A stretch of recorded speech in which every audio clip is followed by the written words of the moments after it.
بسم اللہ الرحمن الرحیم۔ حضرت ابو ہریرہ رضی اللہ تعالیٰ عنہ سے روایت ہے، فرماتے ہیں کہ ان رجلا شکا الی النبی صلی اللہ علیہ وآلہ وسلم، ایک شخص اللہ کے نبی صلی اللہ علیہ وسلم کے پاس آیا اور اس نے آ کر شکایت کی قسوۃ قلبہ، اپنے دل کی سختی کے بارے میں کہ میرا دل بڑا سخت ہے اور میں اپنے دل کی سختی کی وجہ سے پریشان ہوں اور دل کی نرمی چاہتا ہوں۔ تو نبی علیہ الصلوۃ والسلام نے اس شخص سے فرمایا کہ وَامْسَحْ رَأْسَ الْيَتِيمِ وَأَطْعِمِ الْمِسْكِينَ،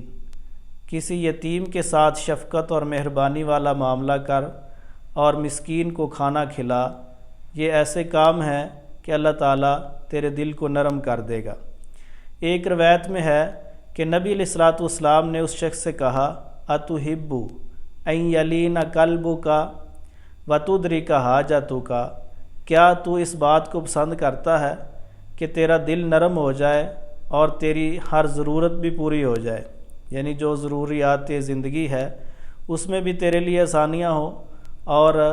تیرا دل بھی نرم ہو جائے؟ تو اس نے کہا کیوں نہیں یا رسول اللہ صلی اللہ علیہ وسلم۔ تو نبی علیہ الصلوۃ والسلام نے فرمایا ارحم الیتیم، پھر یتیم کے ساتھ مہربانی کر، ہمدردی کر،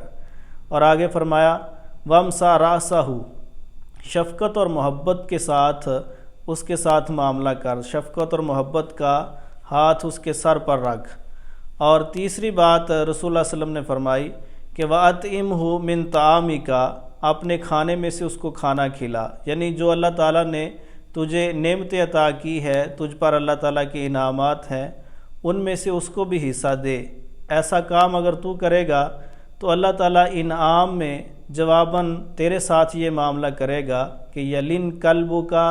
وتدرک حاجتک، اللہ تعالیٰ تیرے دل کو نرم بھی کر دے گا اور تیری ہر ضرورت کو پورا بھی کر دے گا۔ اللہ تعالیٰ ہمیں سمجھنے کی توفیق نصیب فرمائے۔